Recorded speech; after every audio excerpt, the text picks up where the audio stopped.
हाँ क्लियर है आवाज, ठीक है फाइन।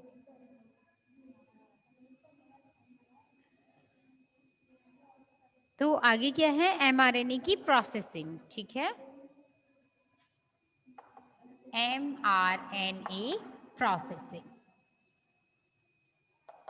प्रोसेसिंग का मतलब क्या होगा, उसको प्रोसेस किया जाएगा। प्रोसेस करने का मतलब क्या होता है, वैसे सिंपल सी बात है, उसे हम कह सकते हैं आरएनए का, एमआरएनए का परिपक्वन, ठीक है। परिपक्वन का मतलब क्या होगा, देखो एक बार फिर से अब मैं आपको चीज समझा देती हूँ इससे पहले कि आप कुछ और आगे पढ़ो। ये ट्रांसक्रिप्शन फैक्टर्स थे यहाँ पर, ठीक है ना, वो डी रह जाएगा, बाकी सब चले जाएंगे यहाँ से, छोड़ छोड़ दे इसको, ठीक। फिर यहाँ पर क्या होगा, आरएनए जो क्या आरएनए पॉलीमरेज है वो आगे बढ़ेगा, और पीछे से क्या होगा, अपने पीछे से इस तरीके से ये और आगे बढ़ा, तो ये यहाँ ले आया। फिर यहाँ इस तरीके से जैसे ये इधर आगे बढ़ गया तो पीछे से एक और आ गया, फिर ये आगे बढ़ गया तो पीछे से, और न्यूक्लियोटाइड्स जो है वो इस तरीके से आते चले जाएंगे, तो ये आरएनए बन गया। अब आरएनए में क्या है, क्योंकि ये हम जो पढ़ रहे हैं वो कहाँ पढ़ रहे हैं, यूकैरियोटिक कोशिकाओं में। तो आपको पहले भी बताया था आरएनए प्रोसेसिंग की जरूरत क्यों पड़ती है, क्योंकि एमआरएनए जो बना है वो बना कहाँ, न्यूक्लियस के अंदर, केंद्रक के अंदर।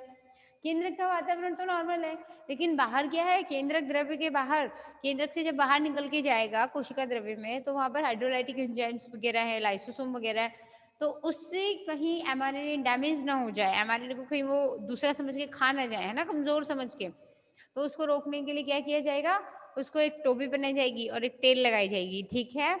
तो इसमें जो कैप पहनाई जाती है ना, 5 डैश, ये यहाँ पर क्या होगा 5 डैश, और ये फाइनली ये पहुंचते इसी तरीके से पहुंचते पहुंचते ये कहाँ पहुंच जाएगा, जहां पर ए, ये यहाँ सॉरी यहाँ पर टी होना चाहिए, डीएनए में टी होगा तभी तो इधर आरएनए में ए होगा।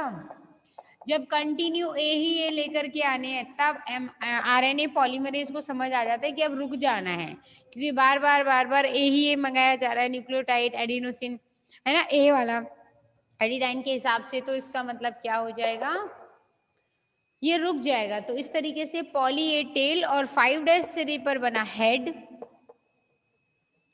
और 3 डैश सिरे पर जो है वो क्या बनी, टेल।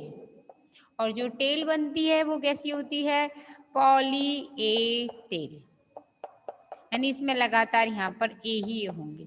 ये नीचे की तरफ बनाओ या ऊपर की तरफ कोई दिक्कत नहीं है, अभी हमने यहाँ से उतारा है ना उसको, तो हम इसी हिसाब से बना रहे हैं, अदरवाइज बुक्स में आपको ना ऐसे देखने को मिलता है, ये ऐसे।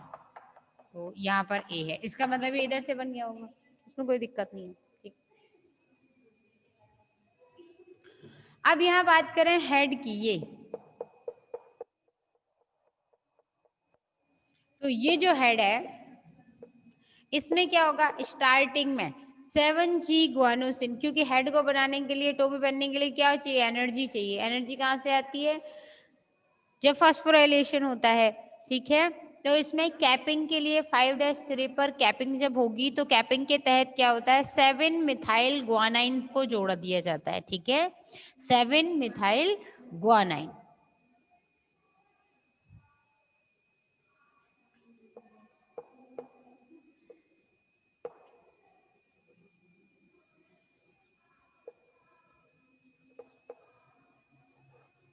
7 मिथाइल ग्वानाइन, इसीलिए कहीं पर ऐसे लिखा रहता है G7, यानी 7G मतलब 7 मिथाइल ग्वानाइन है, वो आकर के जुड़ेगा तो वो इसका कैप हो जाएगा, ठीक है, इसे क्या बोल देंगे, कैप बोल देंगे। एक बात और, यूकैरियोट्स में 7G मिथाइल यानी कि 7 मिथाइल ग्वानाइन है वो है, लेकिन प्रोकैरियोट्स में ये 7 मिथाइल जो ग्वानाइन आया, इसमें एक चीज और आ जाती है, ये फॉर्मुलेशन होना जरूरी है इसका, ठीक है, क्योंकि इसमें फॉर्मिल ग्रुप आकर के और ऐड होता है, वो प्रोकैरियोट्स की खास बात है, ठीक, लेकिन यूकैरियोट्स में ऐसा नहीं होता है, वहां पर डायरेक्टली 7 मिथाइल ग्वानाइन ही रहेगा।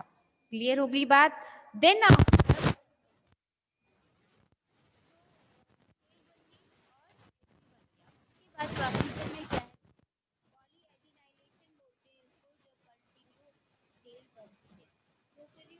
एमआरएनए की तरह यूकैरियोट्स का हमेशा ए और जी पर बनना शुरू होता है, जिसमें पहला प्रोटॉन जो एमआरएनए का होगा वो ए होगा, चाहे वो यूकैरियोटिक हो, क्योंकि हमेशा कोडिंग जब समापन हो जाता है तो आरएनए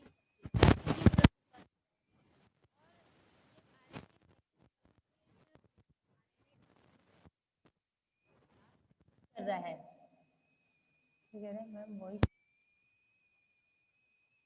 समझ नहीं आ रही क्या है, ऑन करना है इसको, मैंने तो दबाया भी नहीं, क्या कुछ नहीं बोल, क्या बोलूँ madam, you are very good girl, आवाज़ नहीं आ रही, अभी भी नहीं आ रही, अब आ रही है थोड़ी थोड़ी, इसका प्रॉब्लम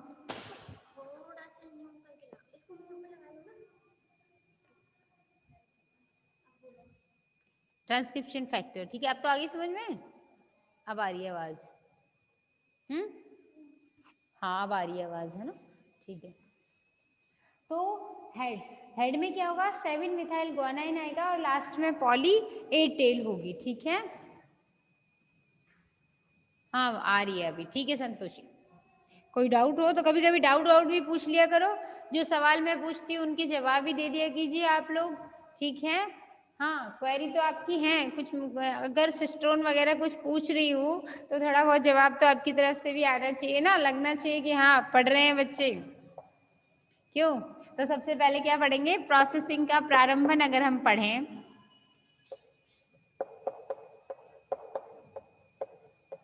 तो प्रोसेसिंग का आरंभन अगर देखें, ठीक है, तो इस आरंभन में होता क्या है, देखो भाई समझो, सीधी सी बात है कि यहाँ पर आरएनए बन गया, इस आरएनए चाहे वो यूकैरियोट्स का हो या वो प्रोकैरियोट्स का हो, एक बात बिल्कुल कॉमन है कि जो स्टार्टिंग होगी वो AUG से ही होगी, और AUG यहाँ पर कब आएगा, AUG यहाँ पर तभी आएगा जब यहाँ क्या रहा होगा, कहीं पर TAC रहा होगा, तभी तो यहाँ पर T के सामने A आएगा, A के सामने U आएगा और C के सामने G आएगा, इस तरीके से। अब चाहे वो यूकैरियोटिक हो या प्रोकैरियोटिक हो, तो उसमें ये तो क्लियर बात है कि हेड तो होगा ही होगा।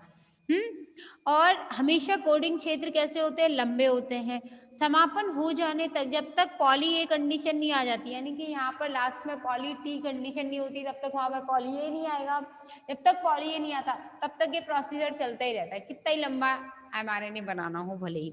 वैसे एमआरएनए की मोस्टली जो है वो टाइम पीरियड कितना है, लाइफ स्पैन मतलब पूरा जीवन काल, कोशिका के अंदर एमआरएनए, आरएनए, टीआरएनए, आरआरएनए, कोई सा भी आरएनए बने, सबसे ज्यादा समय तक एमआरएनए टिकता है, क्यों, क्योंकि एमआरएनए को ही प्रोटीन में बनाने में भाग लेना है ना, तो उसका ज्यादातर जो उम्र है ना वो केवल 2 मिनट की होती है, मतलब 2 मिनट के अंदर अंदर कोशिका के अंदर बनेगा, अपना काम करेगा और उसके बाद डिस्ट्रॉय हो जाएगा, खत्म हो जाएगा, है ना, उसका विनाश हो जाता है। तो आरएनए जब बनेगा तो पहले यूकैरियोट्स में इस तरीके का जो पॉलीएडिनाइलेटेड बना है ना, पॉलीएडिनाइलिक अम्ल अनुक्रम पाया जाता है, तो उसको 3' सिरे पर, यहाँ पर ये पॉलीएडिनाइलिक है ना, क्योंकि एडिनाइन तो क्या है, नाइट्रोजनी क्षार है, जब वो किससे जुड़ेगा, ये एडिनाइन है ना, एडिनिन प्यूरिन पढ़े थे ना आप लोगों ने, प्यूरिन का एग्जांपल है, तो ये एडिनिन तो नाइट्रोजनी क्षार है, ये क्षार जाकर के किससे जुड़ेगा, राइबोस शर्करा से, और राइबोस शर्करा किससे जुड़ेगी, फॉस्फेट से, तो फॉस्फेट का, राइबोस शर्करा का और एडिनाइन का, तीनों का जो कॉम्बिनेशन बनेगा, तीनों जो मिलकर के बोले जाएंगे वो क्या बोले जाएंगे, वो बोले जाएंगे न्यूक्लियोटाइड्स, है ना, तो इसलिए उसको नाम दे दिया जाता है एडिनाइलिक एसिड, ठीक है, न्यूक्लियोटाइड का नाम है वो, तो कंफ्यूज नहीं होना थोड़ा सा भी। उसके बाद क्या होगा, इसमें नेसेंट आरएनए बन जाता है, नेसेंट मतलब होता है नवजात, छोटा बच्चा, है ना, जैसे सर्दी में टोपी बनाते हैं वैसे इसको भी क्या करते हैं, टोपी बना देते हैं, और जैसे छोटे बच्चे को मोजे बनाते हैं वैसे इसको पूंछ लगा देते हैं एक ही, ठीक है। वह पॉली एडिनाइल कंडीशन में एमआरएनए होगा, और ये न्यूक्लियोटाइड अनुलेखन के बाद में, जब अनुलेखन पूरा हो जाएगा तो पहले तो जुड़ी रहेगी, है ना, और फिर बाद में इसको हालांकि काम होने पर ये हटा भी दी जाती है, यानी प्रोटीन जब बनेगी, यानी कि पूरा का पूरा आरएनए जब बाहर आ गया ना, कोशिका द्रव्य के अंदर आ जाएगा, तो फिर ये हेड टेल वगैरह हटा भी दी जाती है। और इस तरीके से पॉली ए टेल जब बनती है तो इस पूरी प्रक्रिया को क्या कहते हैं, पॉली एडिनाइलेशन। ये कई बार पूछ लिया जाता है आपसे कि पॉली एडिनाइलेशन की क्रिया क्या होती है, 1 नंबर में आ गया तो दिमाग दौड़ाना है, वहां पे बैठ नहीं जाना है पेन लेकर के। क्या है, पॉली एडिनाइलेशन। और एक बात, एग्जाम हर बार कोरोना काल की तरह प्रमोशन वाले हों जरूरी नहीं है, ठीक है, पढ़ना जरूरी है। तो पॉली एडिनाइलेशन, ठीक है। पॉली एडिनाइलेशन में क्या होगा कि यानी कि mRNA जो कि अभी पूरा बना नहीं है, अभी क्या बना है वो हेट्रोजीनस आरएनए, HNRNA। इस HNRNA के लास्ट पॉइंट पर, टेल पर अनेक सारे एडिनाइलिक अम्ल जुड़ जाते हैं, यानी कि पॉली ए कंडीशन जुड़ जाती है। पॉली मतलब बहुत सारे, एडिनाइलेशन मतलब होता है एडिनाइलिक अम्ल जुड़ जाएंगे। एडिनाइलिक न्यूक्लिक अम्ल उसको बोलेंगे ना, न्यूक्लियोटाइड को, ठीक है। तो वो जब बार बार जुड़ेंगे तो वो क्या होगा, आरएनए पॉलीमरेज की क्रिया को डीएनए पर आगे रोक देंगे। तो उस स्थिति को ही हम क्या कहते हैं, पॉली एडिनाइलेशन। वहां पे दिमाग लगाना है, पॉली मतलब बहुत सारे, एडिनाइलेशन मतलब एडिनाइल एसिड का क्या होना है, वहां पे योग होना है, जुड़ना है उसको, ठीक है। उसके बाद कैपिंग की बात करें तो वही कैपिंग, एक बात और, ये बात याद रखना, जनरली पहले टेल बनेगी और फिर कैप बनेगी। कमाल की बात है ना, जबकि हम पढ़ते क्या है, यहाँ तो कैप बन रही है, फिर यहाँ टेल बनेगी। ये मतलब AUG से शुरुआत हो गई, ये पॉली ए टेल बन गई, फिर उसके बाद ये नॉर्मली नहीं बनी। अब इसमें मिथाइल, भाई AUG से शुरू हुआ तो ग्वानाइलिक तो है ही है, लेकिन 7 मिथाइल इसमें बाद में आकर के जुड़ा ना, तभी तो ये 7 मिथाइल ग्वानाइन एसिड बनेगा, ठीक है। तो इसलिए अब इसमें क्या होगा, कैपिंग। तो पहली प्रोसेस क्या की थी, पॉली एडिनाइलेशन, या पॉली एडिनाइलेशन को हम क्या कहते हैं, टेलिंग। टेलिंग कहते हैं, ध्यान रखना, टेलरिंग नहीं कहते हैं। टेलिंग और टेलरिंग में अंतर है। टेलिंग तो ये पूंछ लगा दी उसमें, पॉली ए टेल, और टेलरिंग मतलब दर्जी का काम कर दिया, टेलर कर दिया उसको। टेलर कैसे करेंगे, एक्सोन को जोड़ देते हैं, इंट्रोन को काट देते हैं। कौन, हम नहीं, स्प्लाइसियोसोम। स्प्लाइसियोसोम में यूनिट्स होते हैं ना, U1, U2, U5, इस तरीके से कल पढ़े थे, ठीक है। तो एक्सोन का जुड़ना और इंट्रोन का कटना किस में से, इसी mRNA में, यहीं पर होंगे कहीं। मान लो यहाँ से शुरुआत है, ये पूरा है, टेल और हेड को छोड़ो, अभी इस एरिया में क्या होगा, कहीं कहीं पर ऐसे जोन होंगे जो किसी काम के नहीं है, उन बिना काम की चीजों को काट दिया जाता है। वो काट करके इनको आपस में ऐसे, जैसे ये बिना काम का है तो इसको ऐसे कर दिया जाएगा, यहाँ से ऐसे, फिर ये आपस में जोड़ दिए जाएंगे, तो ये कट के अलग हो गया। तो इस तरीके से वो होती है टेलरिंग, और ये क्या है, टेलिंग। छोटा छोटा टर्म का अंतर है, ये अच्छे से समझना जरूरी है आप लोगों को, ठीक है। उसके बाद आगे क्या है, जब हम कैपिंग की बात करें तो 5' जो है, यूकैरियोटिक mRNA का 5' सिरा जो है, केंद्रक में G अनुक्रमों के जुड़ने से थोड़ा सा मॉडिफाइड हो जाता है, ठीक है। और इसमें क्या होता है, अंदर की तरफ न्यूक्लियोटाइड में 5' ट्राइफॉस्फेट समूह पाया जाता है, जो जल्दी ही डाइफॉस्फेट में बदल जाएगा। कैसे बदलेगा, देखो अब तक आपने पढ़ा होगा ना, ATP एक तो होती है ATP, एडिनोसिन ट्राइफॉस्फेट। इस एडिनोसिन ट्राइफॉस्फेट के अलावा एक और होती है, उसे क्या बोलते हैं हम, GTP, यानी ग्वानोसिन ट्राइफॉस्फेट, ठीक है। ये भी ऊर्जा के लिए काम में आती है, ठीक है। जैसे आप लोगों ने वो पढ़े होंगे, फोटोसिंथेसिस और रेस्पिरेशन में पढ़ा होगा ना, तो उस रेस्पिरेशन वगैरह में क्या है कि आपने पढ़ा होगा GTP वगैरह, कार्बोक्सिलिक साइकिल वगैरह जब पढ़े होंगे वहां पे आता है एक जगह पर, ठीक है। और नहीं तो एक बात याद रखना, ATP के अलावा और भी ऊर्जा स्रोत होते हैं जिसे बोलते हैं GTP, ठीक है। हालांकि इसके कंपैरिजन में ऊर्जा कम देती है, ठीक है। तो आगे बात करें GTP की, तो यहाँ पर क्या होता है, यहाँ पर ये ग्वानाइन है ना, इसमें अंदर एक छुपा हुआ रहता है ग्वानाइन ट्राइफॉस्फेट। वो ग्वानाइन ट्राइफॉस्फेट जो है वो GTP से GDP में बदल जाता है, ठीक है। जीडीपी में बदलेगा तो एक फॉस्फेट जो है वो आईपी लिखा जाता है, इनऑर्गेनिक फॉस्फेट। इनऑर्गेनिक मतलब अकार्बनिक फास्फोरस के रूप में निकलता है वो, ठीक है। अच्छा, कार्बनिक और अकार्बनिक की परिभाषा तो पता होगी, वैसे तो केमिस्ट्री के अकॉर्डिंग बहुत अलग है ना, अपने बायोलॉजी के अकॉर्डिंग। हालांकि अब तो पूरी परिभाषा एक ही मान ली गई है कि जो भी चीज, जो भी कार्बन, जो भी रसायन है जो केवल लिविंग ऑर्गेनिज्म में मिले, जीवित जीवों में मिले, और मृत में मिले या ना मिले, या डेड थिंग में मिले या ना मिले, उससे कोई मतलब नहीं है। लिविंग ऑर्गेनिज्म में ही मिले उसे ऑर्गेनिक मैटर या कार्बनिक पदार्थ कह देते हैं ना। जैसे डीएनए है, आरएनए है, कार्बोहाइड्रेट है, प्रोटीन है ना। ये सब चीजें कहाँ मिलेंगी? केवल और केवल जीवित जीवों में ही तो मिलेंगी। ऐसा तो नहीं है आयरन के अंदर डीएनए है, कहीं देख लिया हो आप लोगों ने कि एक खंबा है और उसके अंदर अपने डीएनए की खोज कर दी हो, ऐसा तो होता नहीं है ना। तो लिविंग ऑर्गेनिज्म के अंदर ही डीएनए मिलता है, तो उसी को ऑर्गेनिक मैटर यानी कि कार्बनिक पदार्थ कहते हैं।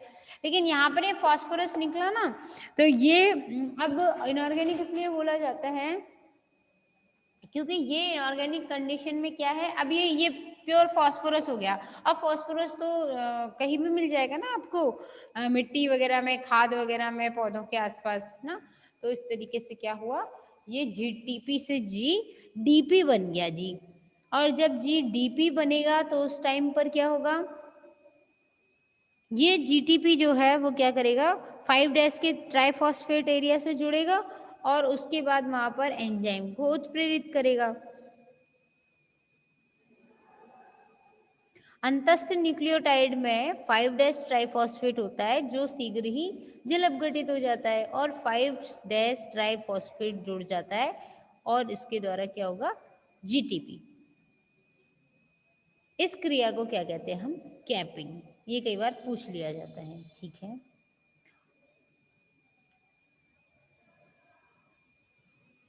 उसके बाद एक एंजाइम आता है गुआनाइल ट्रांसफरेज, लिख देती हूँ मैं आपके लिए, ठीक है।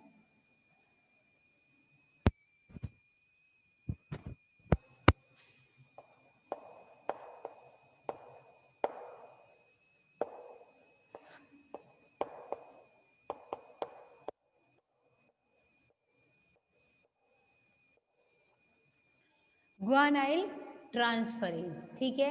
ये गुआनाइल ट्रांसफरेज एंजाइम जो है वो क्या करता है, वो गुआनाइल को के एन को, एन मतलब देखो इसकी जो स्ट्रक्चर है वो आपने देखी होगी पहले कभी।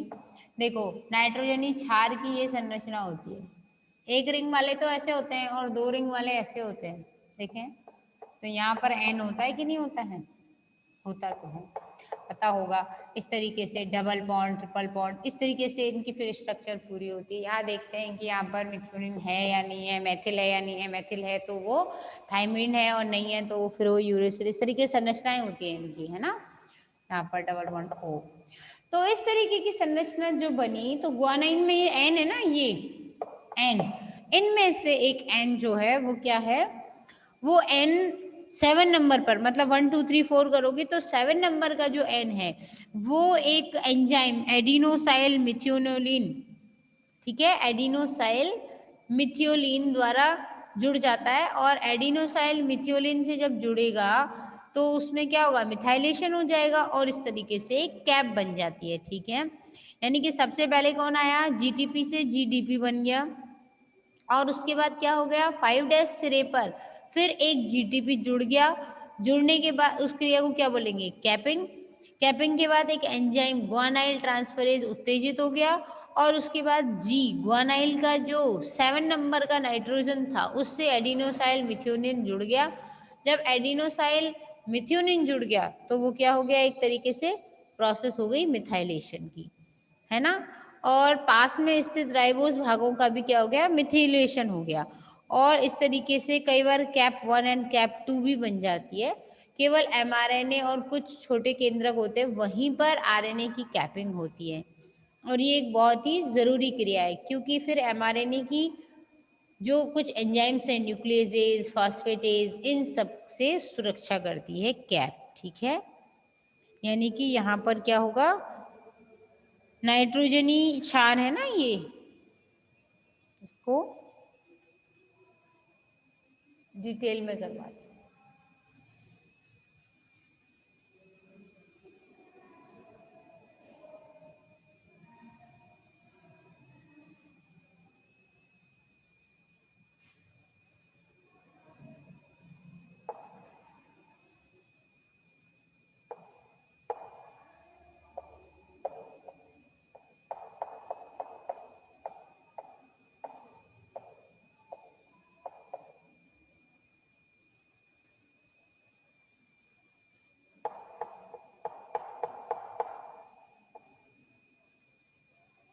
ये ग्वानाइन है, यहाँ पर नाइट्रोजन फॉस्फेट से जुड़ा NP, इससे अगर CH3 आकर जुड़ जाता है तो एक कैप बन जाती है। ठीक है, कई बार ग्वानाइन का जो N7 है वो क्या होगा, यहाँ पर दूसरे से भी कई बार जुड़ जाती है CH3, तो इस तरीके से एक न बन के दो कैप बन जाती हैं।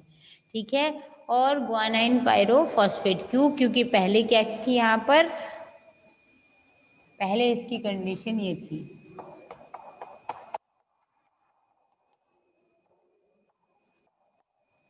पहले इसकी कंडीशन ये थी, है ना, एकदम नाइट्रोजन है, फिर इससे G आके जुड़ा और फिर मेथियोनिन जुड़ा, तो इस तरीके से ये क्या बन गया, कैप बन गई, और उधर फिर वो क्या बन गई, टेल बन गई। और कैप और टेल की इस प्रोसेस को ही क्या बोलते हैं, RNA प्रोसेसिंग। ठीक है, बाकी की कहानी कल।